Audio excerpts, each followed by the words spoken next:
Hello everyone, this is Ross from Retro Dream Beam. I'm an eBay seller full-time. I've been doing this with my fiance Annetta for a couple of years now. Don't forget to like the video and subscribe to the channel. I have to talk a little bit louder because the AC is running and there's no way I'm turning that thing off. It's super hot out right now. And also, briefly before I get into what sold, at the end of the video I'm going to talk about this board game, Destinies, and specifically its expansion, Wildwood, because then I play this, so I'm going to go over it a little bit at the end of the video, because I'm not sure if you're here for that or not, but I just want to let people know if you want to hear about it, I'm going to talk about it. So let's jump into what sold. It is a Wednesday. I almost thought Thursday. I feel like once Tuesday goes into Wednesday, Wednesday feels like it flies all the way to Monday, and then usually Sunday, Monday, and Tuesday are pretty slow. At least that's how I feel with my routine. I'm not sure why, but that's how it is. Alright, first up is a video game manual for I'm not sure if this, it's not a PC game, maybe, because I know they also have Mortal Kombat on the PC. There you go, this is the Mortal Kombat Trilogy instruction booklet right here. I got this from an estate sale in the corner of a back room where they were basically like, it was kind of like their junk. I dug through some boxes, found a bunch of manuals and some floppy disk games, and yeah, a lot of manuals and papers that I just grabbed, and a lot of them have been selling recently for us. This was only $8.80. At that estate sale, we were able to haggle when no one else was, because everyone else was being rude about it. I just brought up a bunch of stuff. They probably saw like papers and thinking it was junk.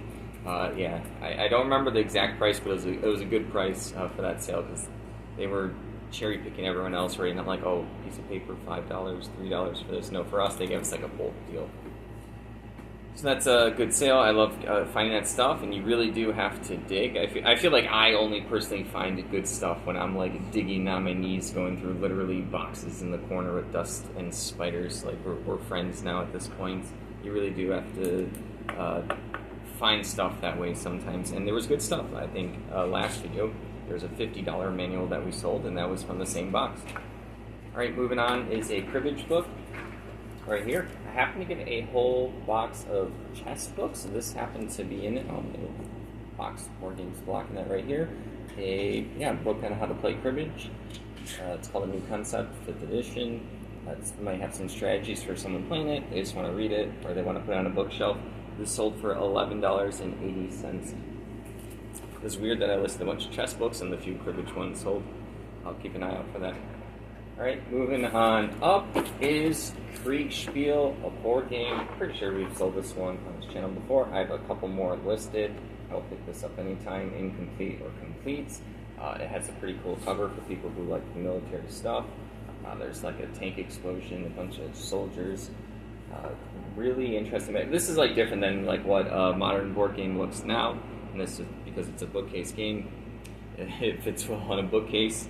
This sold for $20. This one I believe is complete. There's still some like wear throughout, but I'll always grab that one. It does take up a good amount of space, but I'm okay with it.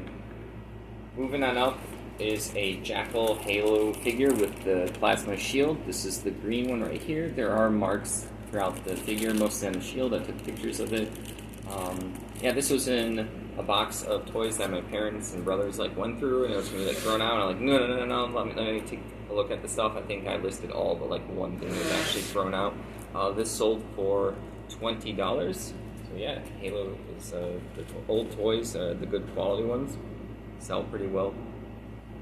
Alright, moving on up is some playing cards. If you've been watching me long enough, you know I like picking these up. I know they're not like the best thing, but I always pick up unique ones. This is like, not necessarily rainbow colors, but it's radiating. I forget the actual effect. I can't think of it right now. I knew it earlier. And then there's a magician fanning out a bunch of cards, and the case is gold. I took a picture of all the cards open. I think they had really cool faces on it. Let me see, I can actually probably get this out right now.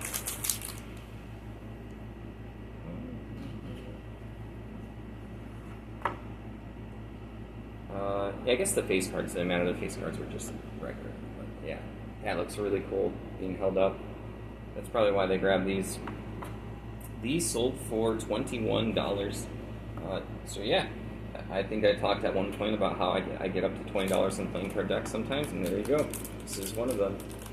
Gotta list them high if there's not that many people that have it. You can't just assume that playing card decks, so you list it for $2 free shipping. No, you gotta actually pay attention to the unique ones that people want, and if there's none out there, you get to ask and set the price. You don't have to worry about solds, not solds if there's none. Alright, next up is Road Marks. Right here, a sci-fi novel. We got this from a huge car haul. It was like $200 for basically a full car of books. There's probably a couple thousand books. I don't even know at this point. I was so nervous driving that thing. I didn't want to ruin Anetta's car because we were using her car at the time. This sold for $18.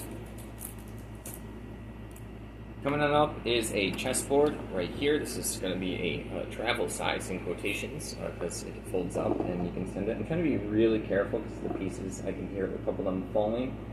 Yeah, you can tell this is like a pretty solid chessboard, even with the marks.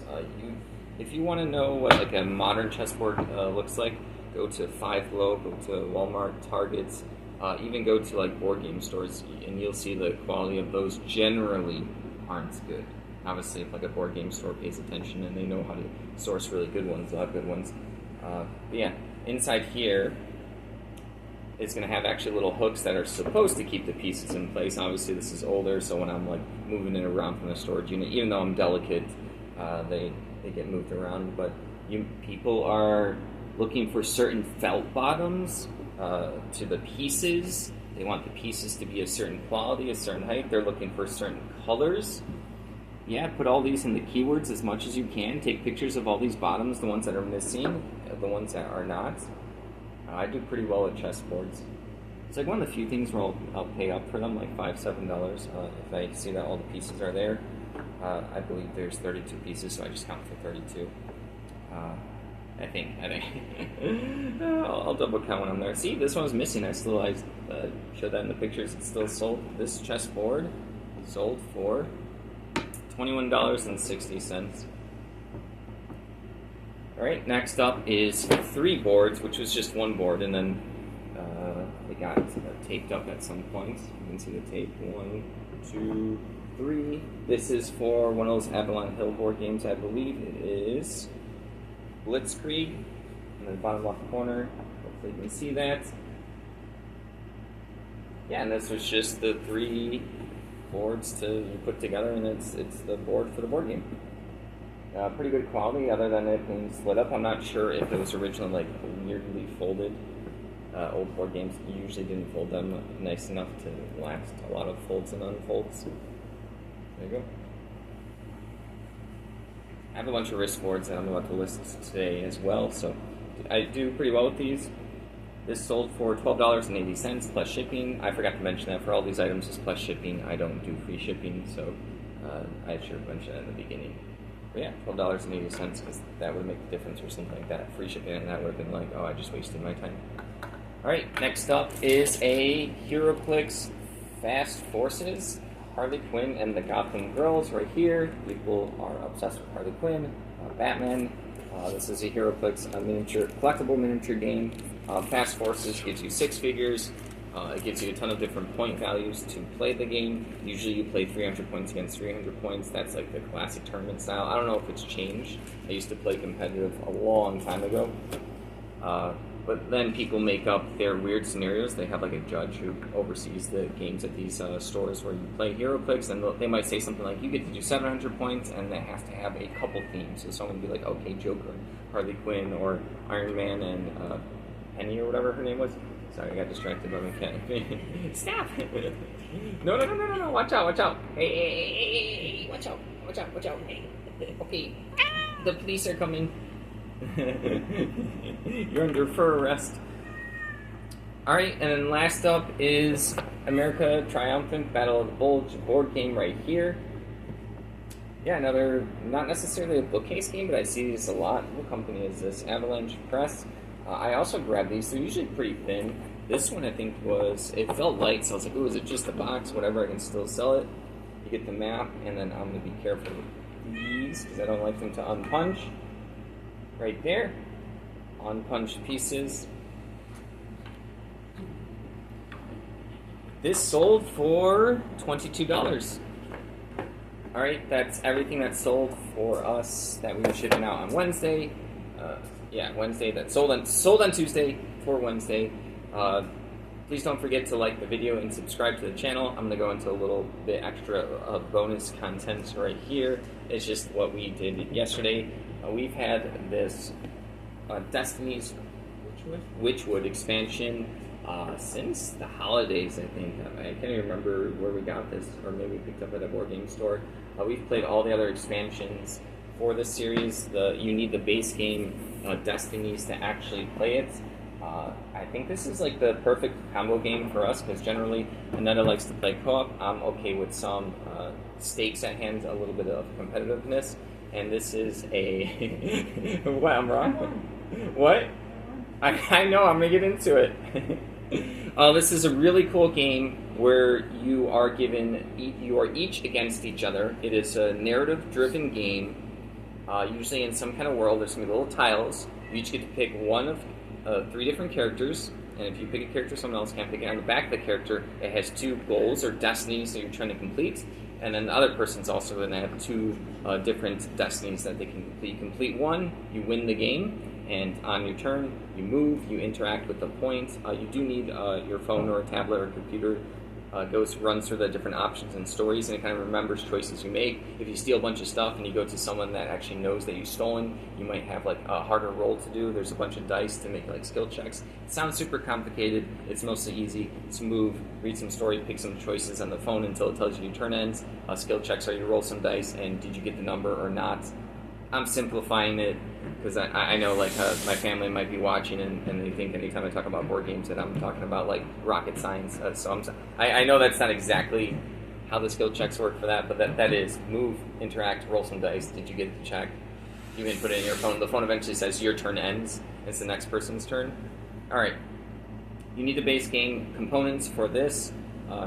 Yeah, so there's 4 scenarios in this. They are kind of like one-time shot scenarios because once you know a lot of the world, the characters, if you have like even a medium memory or better, you're going to kind of remember some of the things where some of the good items are, what some of the characters do, what are traps, what are not. Theoretically, you want to play with 3 players because you get 3 characters, yeah, I'm not sure. We always have 1 character that we're not playing because we play this as 2 players. But for the first scenario, the 4, Aneta took the Destiny and completely destroyed me. I felt really lost on the character I chose. I got in my own head. It was kind of like 4 different towns, and then you travel between the towns with your character, and then there's all these like travel paths you can take. I literally kept taking all these weird paths, and I felt like I actually got lost in the woods, which was kind of the point. So like thematically, I was the one that did not conquer the Wild Woods for scenario 1. I wasn't even really close to my goal.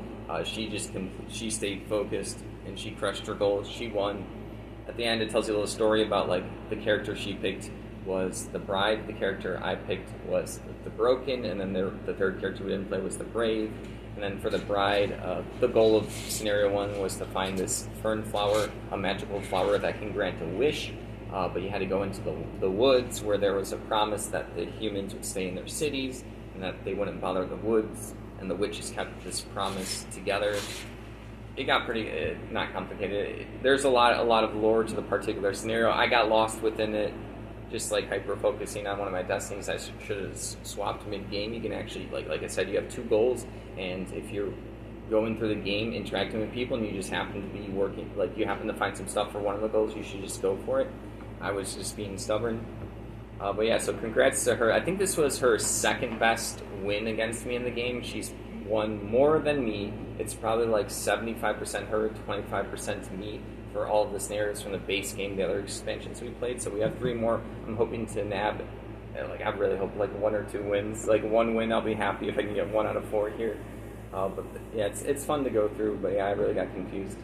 Yeah, I rambled a lot about this. This is a good one. We're going to try to play some more. It took us like 4 hours, though. We take our time. We enjoy it. We're not rushing it. We're not just like moving, like chucking dice across the screen. No, we actually sit down. We are enjoying it. We savor it. We go through the options. We think about the options that the phone gives us. We're not an analysis paralysis type of people where you like take forever to take an option. No, we're just like enjoying it, moving through. Because yeah, like there's a lot of choices in the game that affect future stuff in the game, and the app remembers. Alright, that's it for the bonus section. everyone, I hope you have a good day. Cheers. I don't know.